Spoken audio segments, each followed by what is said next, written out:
اچھا مس نادیہ، جس دور میں آپ نے ماڈلنگ شروع کی اس وقت بہت بڑے بڑے نام تھے اسپیشلی خواتین میں. آپ نے جب کام کا آغاز کیا تو آپ نے اپنے کام سے ان کو چیلنج دیا اور آپ نے بتایا کہ ماڈلنگ کے اندر کچھ ایسی بھی چیزیں ہیں جن کو ایکسپلور کرنا باقی ہے. آپ نے وہ کر کے دکھایا. کیا آپ سمجھتی ہیں کہ وہ جو آپ کی انوویشن تھی، وہ کریٹیوٹی تھی، وہ آپ کے لیے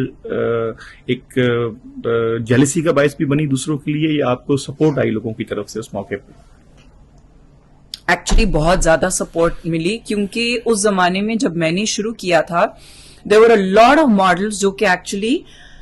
کچھ عرصے تک کام کر رہی تھیں اور وہ ایگزٹ کر رہی تھی، مطلب کہ فار ایگزامپل ان کی شادیاں ہو گئیں، باہر ملک میں ان کو موقع مل گیا تو وہ چلی گئیں.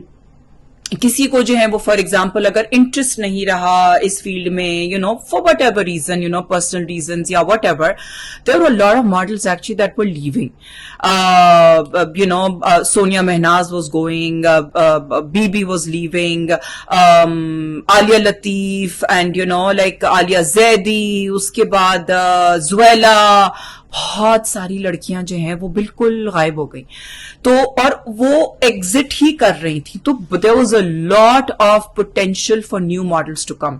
ان کو چاہیے تھا کہ نئے چہرے آئیں، تو نئے چہرے آ نہیں رہے تھے. جب ان کو اچھا کوئی نیا چہرہ ملا انہوں نے کہا بس اس کو تو چھوڑنا نہیں ہے، اور وہ نہیں، مجھے چھوڑنے کا موقع کسی نے دیا نہیں. Actually even if I wanted to,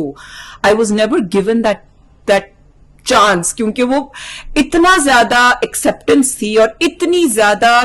چاہت تھی کہ it use to be like کہ نہیں یار، نادیہ حسین جو ہے نا اگر وہ آخری دن پہ بھی آ کے اگر وہ شوٹ وہ کرے گی، ریہرسل کر کے شو کرے گی، اٹ ڈزنٹ میٹر،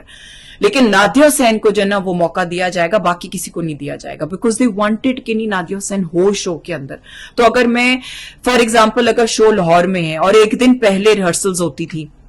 اگر میں کہتی تھی کہ میں ایک دن پہلے نہیں آؤں گی کیونکہ اگلے دن میرا کالج ہے، میں نہیں آ سکتی، میں اسی دن کالج جاتی تھی، اسی دن گاڑی لے کے ایئرپورٹ جاتی تھی، دوپہر کی فلائٹ لیتی تھی، لینڈ کر کے ریہرسلز کرتی تھی، میک اپ کراتی تھی، شو کرتی تھی، اور رات میں واپس آ جاتی تھی، اگلے دن کالج ہوتی تھی. یہ میری ایٹ ٹائمز اتنی دفعہ میری روٹین ہوتی تھی that my mother used to be like کہ تم تو پاگل ہو جاؤ گی. اور میں سوتی بھی جہاز میں تھی اور واپس آ کے نہا دھو کے and I used to be back in college and I used to come back and I used to go to sleep in the afternoon for a while کیونکہ ظاہر ہے انسان تو تھکا ہوا ہوتا تھا. بٹ یہ میں نے اتنا کیا ہے، اتنا کیا. اس زمانے میں نائٹ کوچ چلتی تھی جو رات کے 4 بجے چلتی تھی، اب تو نہیں چلتی ہے، لیکن I used to be a night coach person کہ بھائی وہاں سے پھر میں رات کو ضرور فلائٹ لے کے میں واپس آتی تھی، اور پھر گاڑی میں ایئرپورٹ میں گاڑی کھڑی ہوتی تھی، گاڑی میں واپس آئی گھر اور نہا دھو کے کالج.